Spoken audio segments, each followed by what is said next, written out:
The job listing was a piece of yellowed paper tacked to the community board next to the dented mailboxes at the only gas station in town. The ink faded from the sun, but the words still clear enough. Night crew. Good pay. No questions asked. There was a phone number, and that was it. In a town with more empty storefronts than people most days, you don't ignore an ad like that. My old Chevy was making a sound that promised a future of walking, so I called. The man who met me wasn't what I expected. His name was Dave, and he looked less like a manager and more like a guy who just finished a long shift fixing combines, with a permanent squint and hands that were all knuckle and scar. He didn't ask for a resume. He just bought me a coffee from his own store and slid a laminated card across the table. The logo in the corner was unmistakable. The golden arches. This was for the McDonald's out on the old highway, the one that sat by itself under a huge Texas sky, a lonely island of light in a sea of darkness. Read it, Dave said, his voice a low gravelly thing. You don't gotta like it. You don't gotta believe it. You just gotta do it. Every word. Think you can manage that. The rules were not normal. Rule 1. The dining room lights are to be dimmed to exactly 50% at 10:01 p.m. Not 10 o'clock. Not 10:02. Use the light meter kept in the top drawer next to the napkins. If you forget and the lights stay at 100%, you leave. You lock the door, you get into your car, and you go home. Do not come back until your next scheduled shift. Rule 2. The last coffee of the night is brewed at 11:47 p.m. It is poured into a specific yellow thermos, the one with the chip on its lid. This thermos is then placed on the sill of the first drive-through window. This is not for a customer. Do not drink from it. Do not move it until your shift is over and you are walking out the door. Rule 3. If a customer orders a Big Mac and then tries to change anything about it, no pickles, extra sauce, anything, you are to tell them the ice cream machine is broken. Do not explain. Do not offer something else. Just say the machine is broken. They will understand. Rule 4. The security camera feeds are on the small TV in the back office. The feed for camera 3, which points at the parking lot, is to be turned off between 2:00 a.m. and 2:15 a.m. Every night. No exceptions. If you watch it, you will see something you shouldn't. Rule 5. The playplace is locked at sundown.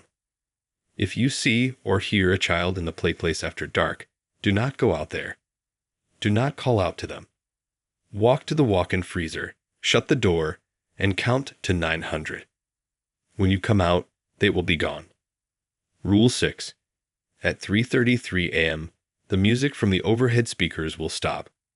In the silence, you may hear a sound like someone dragging a heavy bag of potatoes through the ceiling tiles. This is normal. Pretend you do not hear it. The music will start again on its own. Rule 7. You work the night shift alone. There is no regional manager doing surprise inspections. There is no cleaning crew. If you see another person wearing a uniform that you do not recognize, do not speak to them. Do not ask them for help. They are not there to help you. I looked from the card to Dave's dead serious face.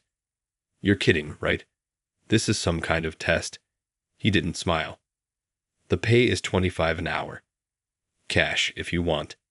That's no questions asked money. The rules are the job. You follow them, you'll be fine. People who think they're smarter than the rules, they don't finish their training.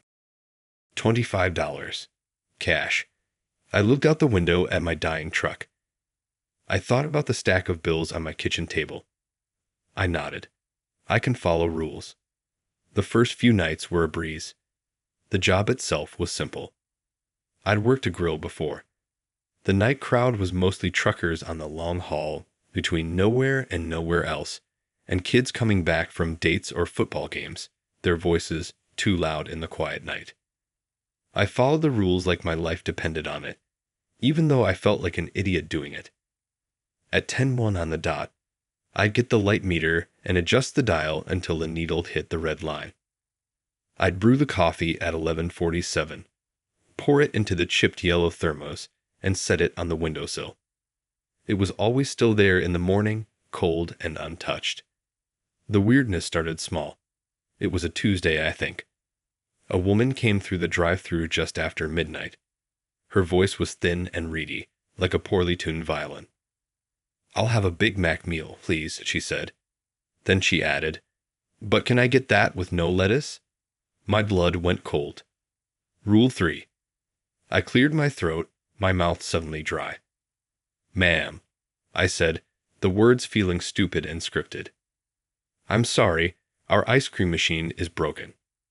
There was a long, silent pause on the other end of the intercom. So long I thought she'd driven away. Then, a soft, shuddering breath crackled through the speaker. "Of course it is," she whispered. The line went dead. I watched her car, an old Buick with one headlight dimmer than the other, sit at the menu board for a full minute before slowly pulling away. She never came to the window. A cold knot settled in my gut. That was a little too on the nose. A week later, I messed up. It was busy for a change, a bus full of tired-looking people heading to God knows where it had stopped, and I was rushing.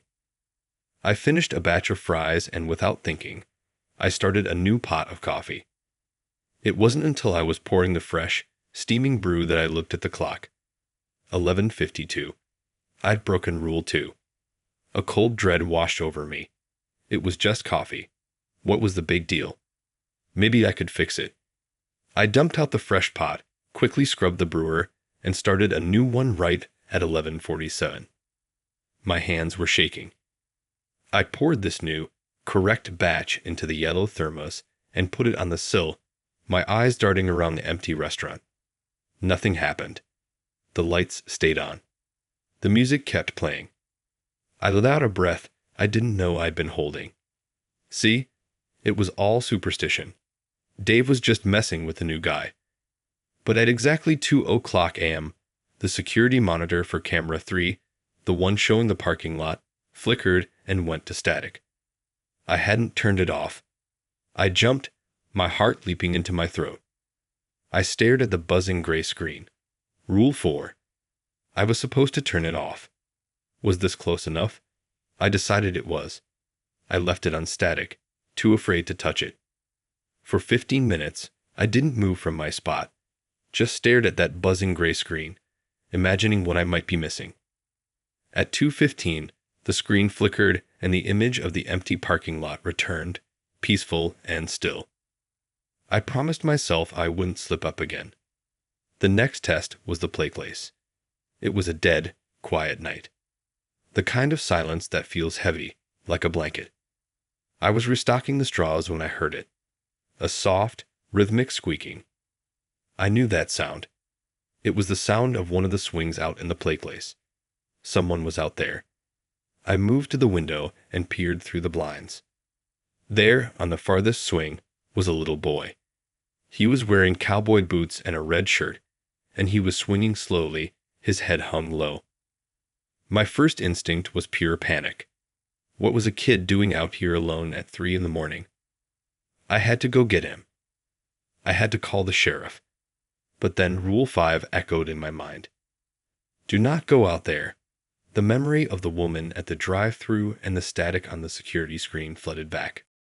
This wasn't a normal place. These weren't normal rules. My feet felt glued to the floor. The boy kept swinging, back and forth, but his feet never kicked.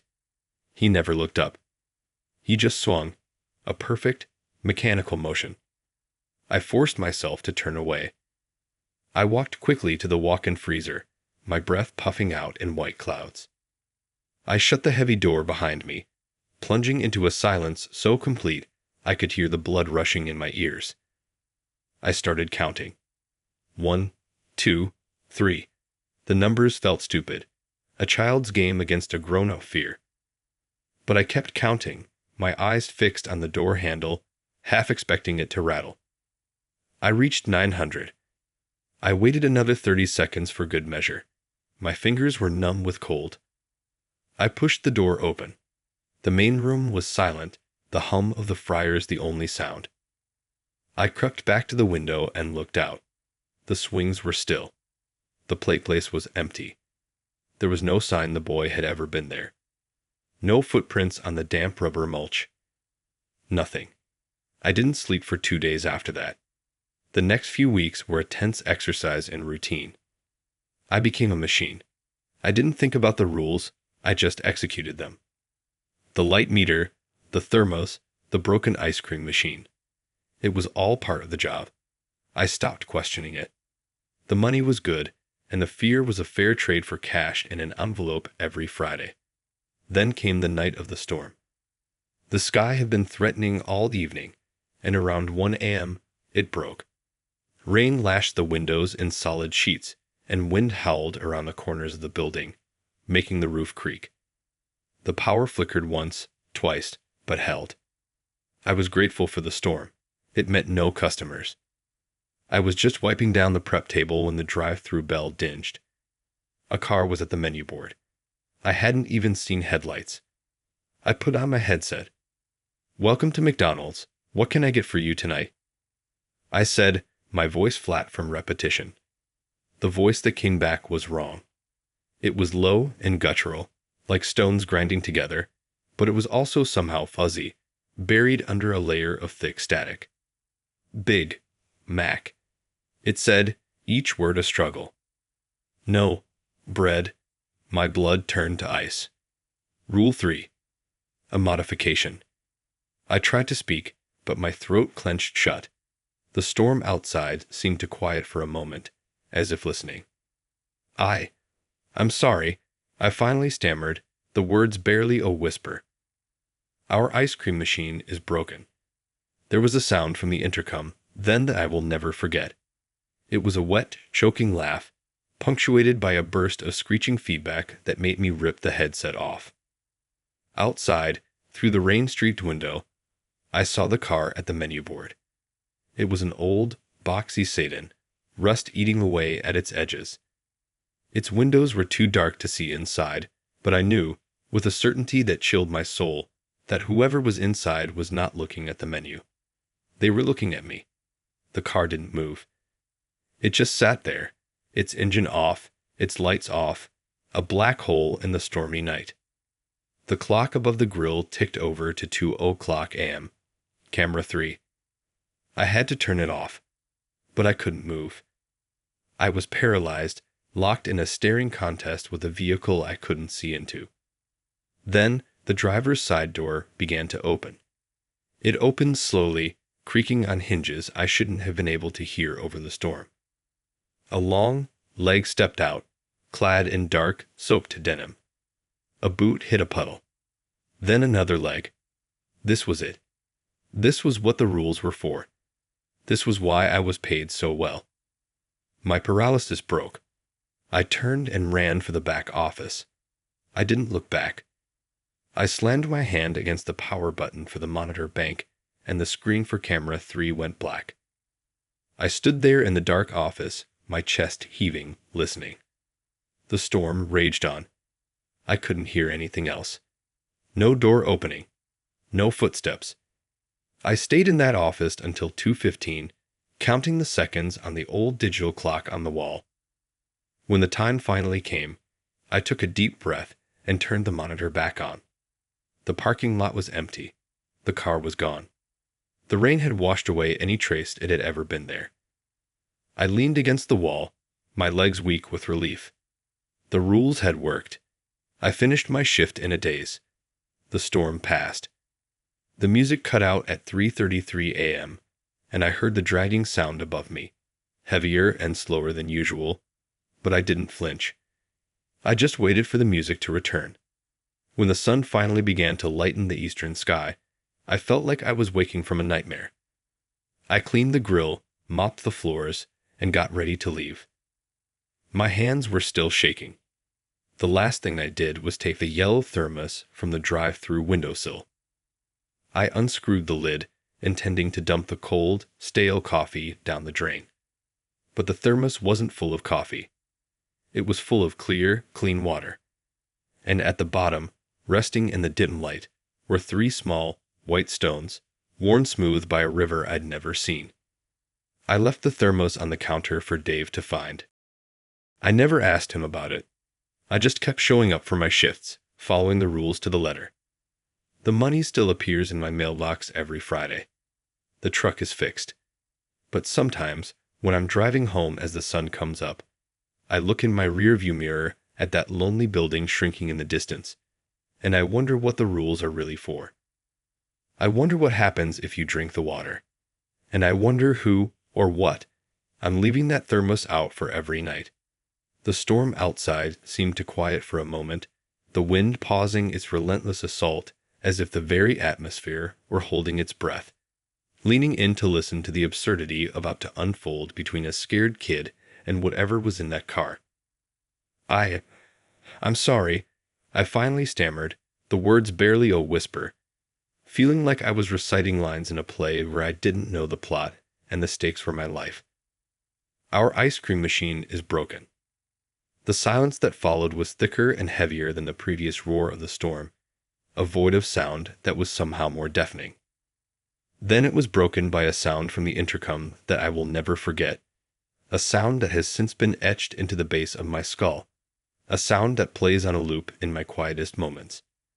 It was a wet, choking laugh, the kind that suggests a throat not meant for human laughter, a gurgling, phlegmy rattle that was instantly punctuated by a burst of screeching, high-pitched feedback that felt less like sound and more like a physical violation, a needle of pure noise driven straight into my eardrum. I yelled, a short, sharp sound of pain and terror, and ripped the headset off as if it had turned into a venomous snake, throwing it onto the counter where it clattered against the stainless steel. Outside, through the rain-streaked window that made the world look like a smeared painting, I saw the car at the menu board with a new, horrifying clarity. It was an old, boxy sedan, a forgotten model from another decade, its body a landscape of cancer-like rust that seemed to pulse faintly in the gloom. Its windows were not just tinted, they were utterly black, a polished obsidian that refused to reflect even the bright glow of the menu board, and I knew, with a certainty that chilled my soul and stopped my breath, that whoever or whatever was inside was not looking at the menu or the prices. They were looking directly at me, seeing straight through the glass, the rain, and my pathetic attempt at bravery. The car didn't move. It just sat there, a silent, monolithic presence, its engine off, its lights off, a black hole in the stormy night that seemed to suck all hope and light from the immediate world. The clock above the grill ticked over with an impossibly loud, metallic click. 2:00 a.m. Camera 3. The rules screamed in my head, a frantic, internal alarm. I had to turn it off. But I couldn't move. I was paralyzed, every muscle locked solid, my feet glued to the greasy floor tile. I was locked in a silent, terrified staring contest with a vehicle I couldn't see into, a statue of pure fear, and I was losing. Then, the driver's side door began to open. It didn't swing open like a normal door. It moved slowly, incrementally, with a deliberate, aching slowness that was somehow more threatening than a sudden movement. It creaked on hinges I shouldn't have been able to hear over the residual howl of the storm, a sound of profound age and weight that grated on my nerves. A long, impossibly lean leg stepped out, clad in dark, soaked denim that was plastered to the limb, outlining something that was not quite right in its proportions. A heavy, worn work boot, caked with what looked like dried mud or something darker, hit a deep puddle with a thick, sickening splash. Then another leg followed, just as slowly, just as deliberately, planting itself on the ground. This was it. This was the moment all the cryptic warnings, the laminated card, the look in Dave's eyes. This was what it was all for. This was the hidden shape of the thing I was being paid so well to avoid. This was the reason for the rules. My paralysis broke all at once, shattered by a surge of pure animal adrenaline that flooded my system with a cold fire. I turned and ran for the back office, my feet slipping on the wet floor I'd just mopped, my heart hammering against my ribs like it was trying to escape. I didn't look back. I didn't dare. I slammed into the small, cluttered room, my hand slapping wildly at the power button for the monitor bank until the screen for camera 3 went black, plunging that particular window into the world into a blessed, silent nothingness.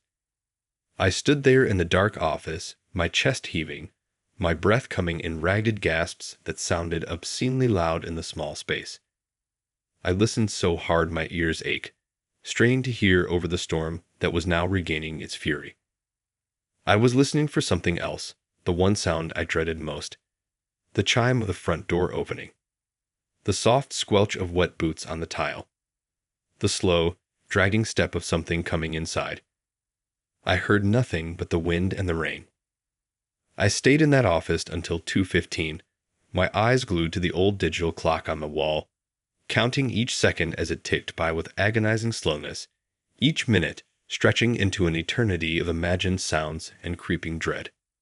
When the time finally came, my hand was shaking so badly I missed the button twice, my slick fingers sliding off the plastic before I finally managed to turn the monitor back on. The feed was clear. The parking lot was empty. The car was gone as if it had never been there at all. The relentless, pouring rain had washed away any trace it might have left behind, leaving behind only shimmering black asphalt and the deep, unshakable memory of its presence. I leaned against the wall, my legs weak with a relief so profound it felt like nausea, a cold sweat beating on my forehead. The rules had worked. They had actually, truly worked. I finished my shift in a complete daze, moving through my closing tasks like a ghost, my body on autopilot, while my mind replayed those moments on an endless, horrifying loop. The storm finally began to abate as the hour grew late, its rage spent. The music cut out at 3:33 a.m., and in the profound silence that followed, I heard the dragging sound above me. It was heavier and slower than usual, a thick, wet, sucking sound like something massive and exhausted and fundamentally wrong was being pulled across the ceiling tiles directly over my head, and I could have sworn I heard a faint, rhythmic dripping accompanying it. I didn't flinch. I didn't look up. I just stood by the coffee maker, my eyes fixed on the second hand of the clock, and waited, and when the music returned, a cheerful, mindless pop song, it felt like a cruel and mocking joke. When the sun finally began to lighten the eastern sky, painting the retreating clouds in weak shades of pink and gray, it felt like waking from a nightmare that had lasted for an entire lifetime. The routine of closing was a blessing, a return to simple, physical actions that required no thought. I cleaned the grill until it shone, mopped the floors until they were slick and smelled of disinfectant, and took out the trash. My hands were still shaking. The last thing I did, as I always did, was to take the yellow thermos from the drive-through windowsill. It was part of the closing ritual, to dump out the cold, stale coffee and wash it for the next night, a final, mundane task. I unscrewed the lid, the familiar chip in the plastic catching on my thumb, and prepared to pour its contents down the utility sink. But the thermos wasn't full of coffee. The smell that hit me wasn't the bitter, acidic scent of day-old coffee grounds. It was the clean, crisp, unmistakable scent of fresh, cold water, like from a deep, mountain spring untouched by sun or soil. Puzzled, I peered inside.